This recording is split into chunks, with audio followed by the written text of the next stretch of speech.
is necessary, but respect itself, sorry to say, I demand teaching. Rather, I am sure that you will agree with me.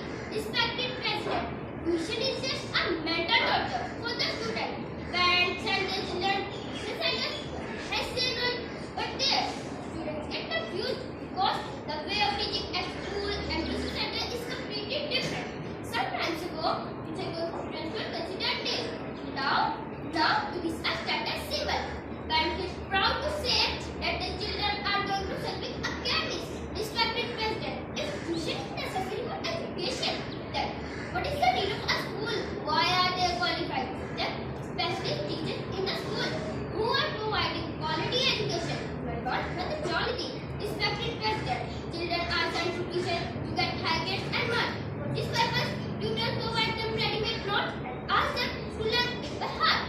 It makes students dependent and stop them from exploring new things.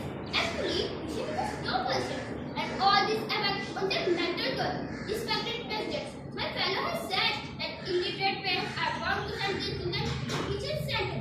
Then, what would you say about those parents who, by the grace of Allah, are educated and have lots of money and plenty of rights? But what they do is spend all the precious time and attention in toilets and shopping malls. I am sorry, but that is the educated, illiterate ones. On the other hand, Mr. President, the students who are self-learners, they brainstorming and not only achieve good academic grades, but are also able to face some sort of critical situation in their life. Respected President, the children who go to tuition classes have no freedom for any physical activities.